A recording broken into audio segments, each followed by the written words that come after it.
তিনারা কর্মসূত্রে পরিযায়ী শ্রমিকদের রাজমিস্ত্রি কাজে তারা যায় এবং বিভিন্ন ব্যবসা ক্ষেত্রে যায়। সেই রাজ্যে ডবল ইঞ্জিনের সরকার আছে, আপনারা সকলেই জানেন। বিজেপি পরিচালিত গভর্নমেন্ট, স্টেট গভর্নমেন্ট এবং সেন্ট্রাল গভর্নমেন্ট। আমরা বাঙালি, আমরা ভারতবাসী, আমরা ইন্ডিয়ান, আমরা বাংলার মানুষ, ভারতবর্ষের মানুষ। বিভিন্ন ভাষায়, সে মাতৃভাষায় কথাবার্তা সেখানে বলা হয়। সেই সূত্রে বাংলায় কথা বলতে গিয়ে তারাকে বাঙালি হিসেবে, বাংলাদেশি হিসেবে খ্যাত করছে ওরা। সেখানে রাত্রে গত 24 তারিখে আমার মুর্শিদাবাদ জেলার সুতি 1 ব্লকে, সুতি 57 বিধানসভার অন্তর্গত সেই গ্রামের জুয়েল রানা, পিতার নাম জিয়াউল হক, গ্রাম চক বাহাদুরপুর, থানা সুতি, জেলা মুর্শিদাবাদ, সুতি 1 নম্বর ব্লকের অন্তর্গত পরিযায়ী শ্রমিক হিসাবে সেখানে কাজে যায়। রান্না বান্না করছিল সেই জায়গাতে। সেখানে ওরা কিছু বিজেপি দুষ্কৃতী এসে তাদের উপরে হামলা করে নৃশংসভাবে তাকে খুন করে এবং আরও 2-3 জনকে আহত করে তারা হসপিটালে ভর্তি আছে। মর্মান্তিক ঘটনা।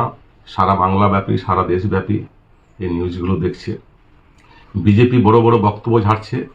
সেই ক্ষেত্রে বিজেপি শাসিত রাজ্যগুলিতে বাঙালি হিসাবে খ্যাত করে তাদেরকে চিহ্নিত করে হত্যা করা হচ্ছে, খুন করা হচ্ছে। এটা কি বিজেপি গভর্নমেন্ট, বিজেপি নেতৃত্ব যারা বড় বড় মুখে বক্তব্য রাখছেন এবং বড় বড় কথা বলছেন, তারা কি এগুলো শুনতে পায় না, দেখতে পায় না? বাংলার মানুষ তাদেরকে ধিক্কার জানাচ্ছে। আমাদের বাংলার মাননীয় মুখ্যমন্ত্রী মমতা বন্দ্যোপাধ্যায় তত্ত্বাবধানে এবং আমাদের সর্বভারতীয় সাধারণ সম্পাদক তথা সংসদ অভিষেক বন্দ্যোপাধ্যায় তত্ত্বাবধানে সেই পরিযায়ী শ্রমিকগুলো তাদেরকে ব্যবস্থা করা হয়েছে। শুধু আজকের ঘটনা নয়, বিগত দিন থেকেই এইভাবে নৃশংসভাবে ডবল ইঞ্জিনের সরকার বিদেশে সেইগুলোকে খ্যাত করে তাদেরকে আঘাত করছে এবং হত্যা করার চেষ্টা করছে এবং করেছে। এর আগেও বহুবার করেছেন। আমাদের রাজ্যসভার সংসদ তথা সামিরুল ইসলাম, উনি আমার সঙ্গে যোগাযোগ করেন। আমরা আজ সকালে খবর পাই এবং তার সে বডির আনার আমরা একটা পোস্টমর্টম করে চেষ্টা করা হয়েছে। আমার সুতি বিধানসভায় আরেকজন সুতি 2 ব্লকের জগদাই 2GP মধুপুর গ্রামের, তিনার নাম হচ্ছে সানোয়ার হোসেন, বাবার নাম হচ্ছে মোরফুল শেখ, দপাহাট মধুপুর গ্রামে তার বাসিন্দা। সেখানেও তাকে হাত পা ভেঙে মাথা ফাটিয়ে, এবং আরেকজন মালদার বাসিন্দা, তাকেও সেম একই রকম ভাবে হাত ভেঙে মাথা ফাটিয়ে এখন হসপিটালে। সেই হসপিটালের নাম হচ্ছে ভোলপাতি বিকাশ হসপিটাল, সেটা উড়িষ্যার সম্বলপুরে।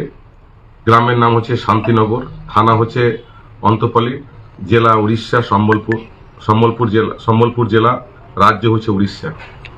শুধু উড়িষ্যা নয়, ছত্তিশগড়ে আমরা দেখেছি, এর আগে মধ্যপ্রদেশে দেখেছি আমরা, রাজস্থানে দেখেছি আমরা, উত্তরপ্রদেশে দেখেছি, মহারাষ্ট্রে দেখেছি। বিভিন্ন রাজ্যে এইভাবে করছে। বাংলার মানুষ তাদেরকে ধিক্কার জানায়। বড় বড় লেকচার যাচ্ছে আমরা ডবল ইঞ্জিনের সরকার এবং বাঙালিকে, তাদেরকে বাংলা বলে, বাংলাদেশি বলে তাদেরকে নৃশংসভাবে খুন করা হচ্ছে এবং অত্যাচার করা হচ্ছে। তাহলে আমাদের এখানকার পরিযায়ী শ্রমিককে আপনারা ডাকছেন কেন, যাচ্ছে কেন? বাংলার মানবিক মুখ্যমন্ত্রী মমতা বন্দ্যোপাধ্যায় পরিযায়ী শ্রমিকদের তার সাথে আছে, পাশে আছে। বাংলার মানুষ তার পাশে আছে। আমরা তাদেরকে ডবল ইঞ্জিন সরকারের যারা নেতৃত্ব দিচ্ছেন কিংবা পরিযায়ী শ্রমিককে যারা হত্যা করছেন তাদেরকে আমরা ধিক্কার জানাই।